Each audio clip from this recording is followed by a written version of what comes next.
दिनांक 24/12/2023 रविवार रोजी बदरखे तालुका पाचोरा येथे सालाबादाप्रमाणे पेंबुवा महाराजांची यात्रेनिमित्त तमाशाचा कार्यक्रम सुरू असताना तमाशा बघण्यासाठी आलेला हनुमंतखेडा तालुका सोयगाव जिल्हा संभाजीनगर येथील मनोज ज्ञानेश्वर निकम वय 30 या युवकाचा मृतदेह तमाशा सुरू असलेल्या ठिकाणाहून काही अंतरावर आज सकाळी आढळून आलाय।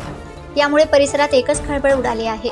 तरुणाच्या मृत्यूची प्राथमिक माहिती मृत मनोज निकम याचे काका नंदकिशोर पाटील यांनी नगरदेवळा पोलीस स्टेशनला दिली असता लागलीच नगरदेवळा पोलीस स्टेशनचे PSI योगेश गणगे, PSI कैलास पाटील व मनोहर पाटील, अमोल पाटील, दिनेश पाटील यांनी लागलीच घटनास्थळी जाऊन सदरील जागेचा पंचनामा करून मृतदेह पाचोरा ग्रामीण रुग्णालय येथे शवविच्छेदनासाठी पाठवला असून सदरील तरुणाच्या शरीरावर काही ठिकाणी मार लागल्याचं आढळून आल्यामुळे सदरील मृतदेह जळगाव शासकीय रुग्णालय येथे पाठविला असल्याची माहिती मिळाली।